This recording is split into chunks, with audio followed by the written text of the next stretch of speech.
Good morning students. Lesson number 2 solution start कर दिया है और इसमें हमने आपको मास वॉल्यूम कंसंट्रेशन पढ़ा दी। सेकंड में हमने मास कंसंट्रेशन में पहली टर्म मास परसेंटेज आपको पढ़ा दी। मास परसेंटेज का मतलब हो गया। फिर नेक्स्ट टर्म आपके पास में आती है पीपीएम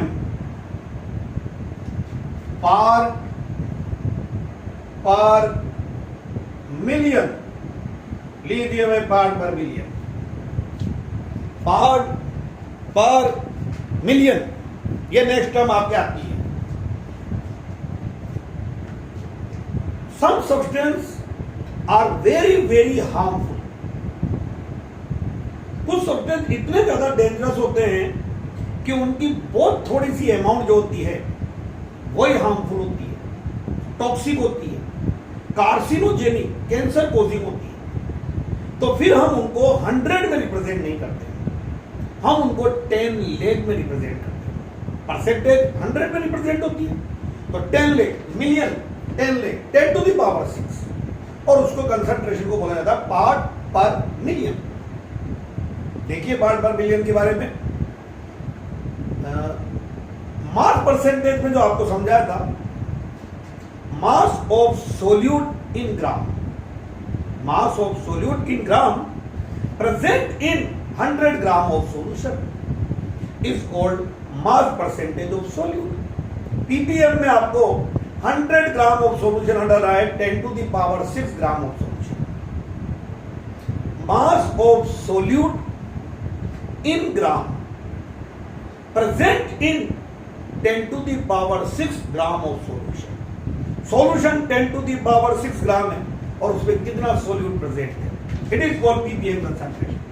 पीपीएम का आपके पास फॉर्मूला बनेगा लाइक मास परसेंटेज, बस यहां हो जाएगा आपके पास में मास ऑफ सोल्यूट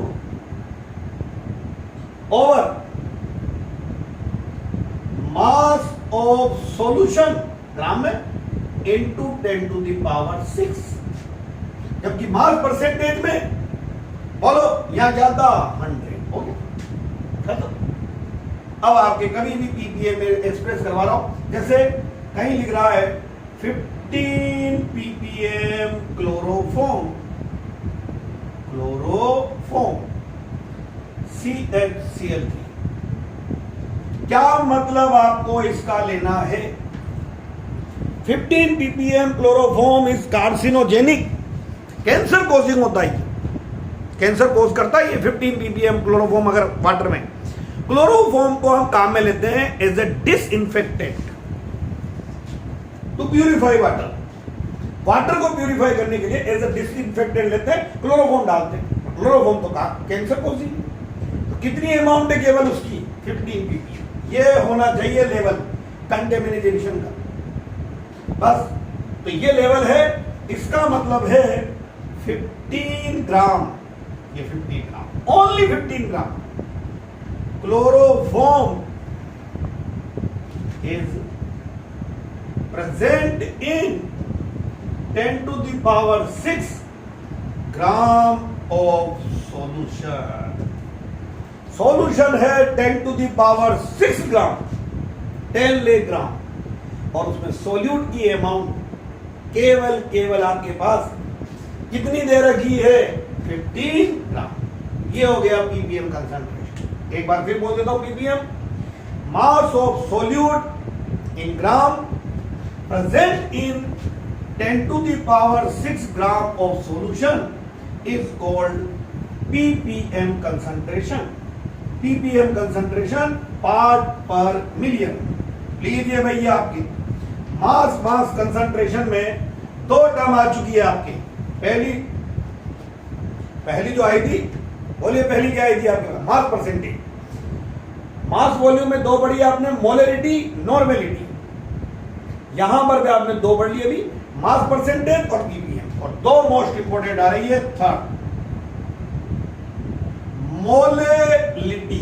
लीजिए भाई मोलेलिटी, ये मोलेलिटी, कैपिटल एम की जगह पे small M representation. Capital M molarity और स्मॉल एम मोलेलिटी। लीजिए, सुन लीजिए,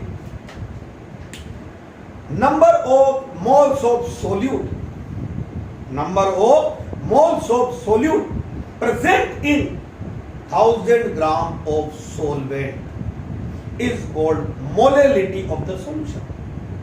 Number of moles of solute present in 1000 gram, that is 1 kilogram of solvent is called molality. फिर molarity क्या था? Number of moles of solute present in 1 liter of solution. Solution का 1 liter volume आ रहा था, number of moles of solute है कि यहां भी number of moles of solute है, present in 1000 gram of solvent, not solution, 1000 gram of solvent. Suppose करो 500 ग्राम आपके पास सॉल्वेंट है, ये क्या चीज है? मास ऑफ सॉल्वेंट। इसमें सॉल्यूट के 2 मोल्स डिसोल्व है, मोल्स ऑफ सॉल्यूट, तो 1000 ग्राम में कितने डिसोल्व होंगे? 2 by 500 into 1000, 2 moles of solute, 500 mass of solvent, ध्यान रखना mass of solvent into 1000। तो आपके पास फॉर्मूला बना, molality is equal to number of moles of solute, number of moles of solute over mass of solvent into 1000। नीचे आएगा mass of solvent, ध्यान रखना भाई, नीचे mass of solvent लेना है आप लोगों को, यहाँ पे ऊपर तो moles of solute आएगा ऐसे।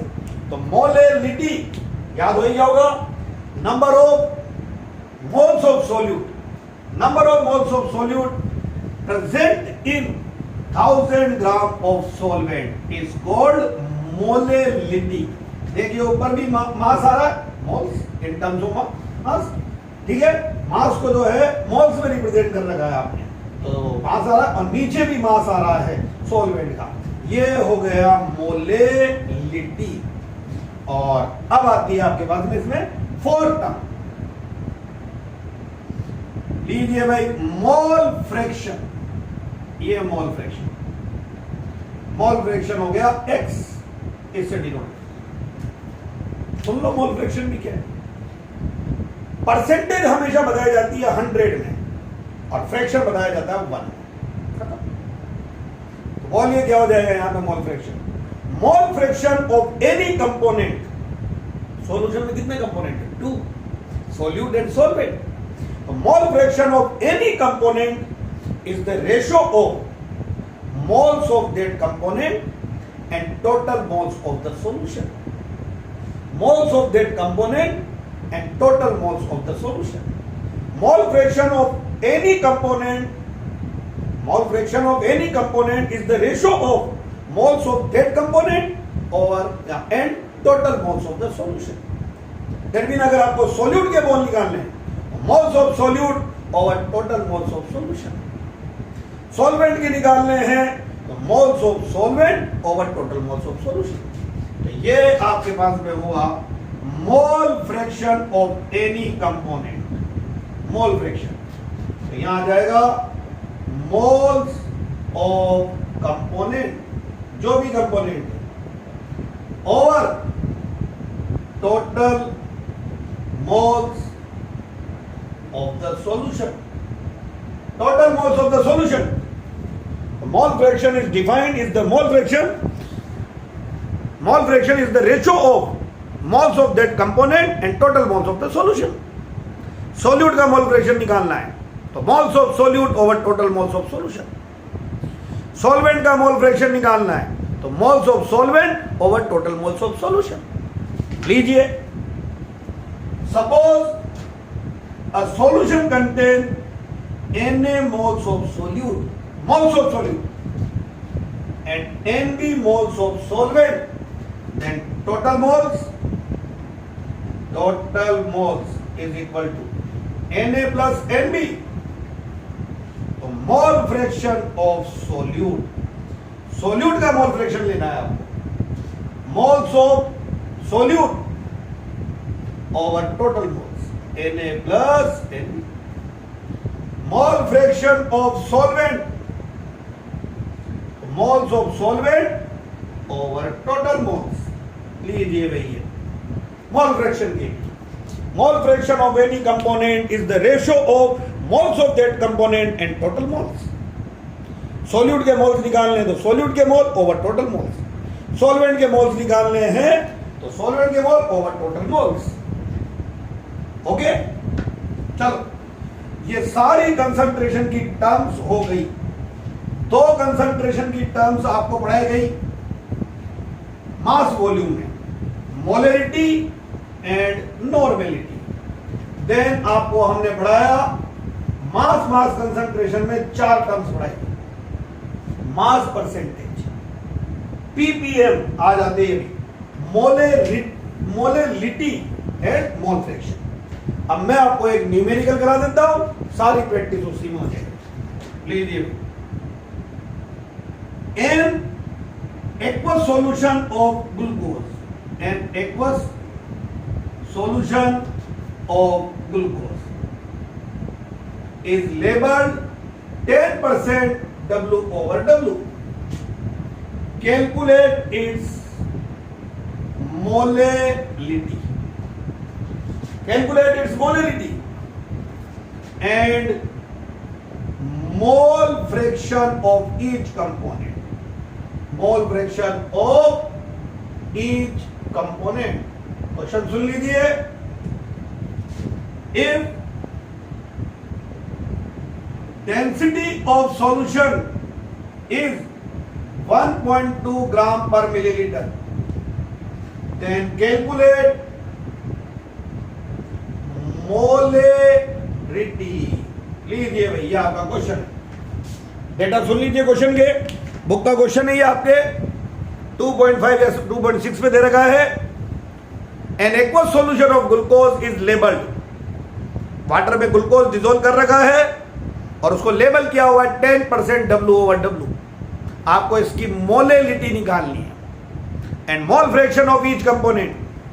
देन आगे बोला कि सॉल्यूशन की अगर डेंसिटी 1.2 ग्राम पर मिलीलीटर हो तो आप इसकी मोलेरिटी भी कैलकुलेट कीजिए। आ जाइए, सबसे पहले आंसर में 10% W over W aqueous solution of glucose. मैंने आपको नेक्स्ट वाली वीडियो में जो थी वीडियो उसके अंदर में बताया हुआ था, दैट इज यहां परसेंट किसकी लिखी हुई है, सॉल्यूट, मतलब है 10 gram glucose is present in 100 gram of solution। यहां पर mass of solvent that is water, water का मास आएगा 100 माइनस 10 इज इक्वल टू 90 ग्राम। हो गया। और आपसे पहली टर्म निकालने के लिए कह रहे हैं हम लोग मोलेलिटी। अभी थोड़ी देर पहले मैंने मोलेलिटी आपको समझाई, number of moles of solute present in 1000 gram of solvent. Moles of solute, कौन है solute, glucose. Mass of solvent ये रहा। तो पहले आप यहां पर भी बनाओगे मॉलिक्यूलर मास ऑफ ग्लूकोज, ये आपको निकालना। 12 कार्बन का atomic mass into 6 72 plus hydrogen का 1 12 प्लस 16 इंटू 6 96, सम कर लीजिए 180 हो जाएगा। तो molecular mass of glucose 180 moles of glucose. Moles of glucose mass over molecular mass 10 by 180, 0 से 0 कैंसिल, 1 by 18 मोल्स लीजिए। और then molality, number of moles of solute 1 by 18, mass of solvent 90 into 1000, 0 से 0 100, 18 into 9 162। Solve कर लेंगे, molality आ जाएगी 18 into 9 162। तो ये 100 और ये 162।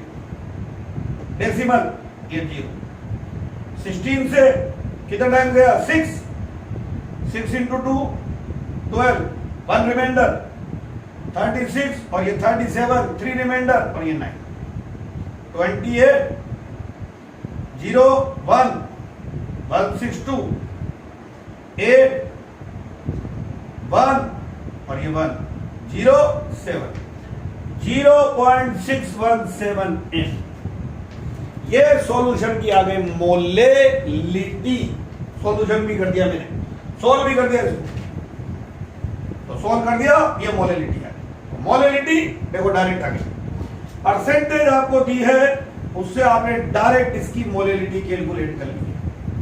और मोलेलिटी के बाद इसमें सेकंड पार्ट है मोल फ्रैक्शन ऑफ ईच कंपोनेंट। आपको दोनों कंपोनेंट जो है उनका मोल फ्रैक्शन निकालना है, वो भी अभी 1 मिनट में हो जाता है। लीजिए मैं मोल फ्रैक्शन ऑफ ईच कंपोनेंट के लिए क्या था। Second, mole fraction of component, each component.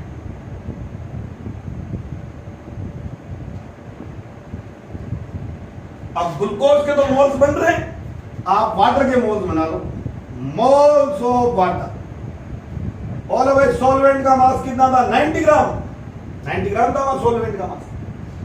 16 to 80 तो इसके मोल्स आ जाएंगे 5 moles. Total moles, total moles glucose के मोल है 1/80 और ये 5। एलसीएम लिया 80, यहां तो 1 और यहां 90, तो यह आएगा 91/80। अब मोल फ्रैक्शन ऑफ ग्लूकोज, बोलिए भाई, moles of glucose 1/80, sorry total moles 91/80, cancel cancel 1/90। लीजिए ये आपके पास आ चुका है मोल फ्रैक्शन ऑफ ग्लूकोज। ये जो ग्लूकोज था उसका मोल फ्रैक्शन आ गया आपके पास। देख लीजिए, बड़ा न्यूमेरिकल है, 3 मार्क्स में आते हैं ऐसे न्यूमेरिकल, सारी चीजें पूछ ली गई है। देन इसके बाद मोल fraction of water, moles of water 5, total moles 91/80, ये हो जाएगा 90/91। सोल्व करिए। लीजिए भाई, तो ये आपके बाद में mole fraction of each component. And last third में ले रहे हैं हम लोग molarity, capital A, number of moles of solute. वो तो हमें पता है मोल्स ऑफ सोल्यूट ग्लूकोज के 1/80, पर नीचे हमें चाहिए वॉल्यूम ऑफ सॉल्यूशन। तो बोला भाई मास ऑफ सॉल्यूशन, अगर आपने पहली लाइन पढ़ी थी तो 100 ग्राम, 10 gram of glucose dissolve in present in 100 gram of solution. Density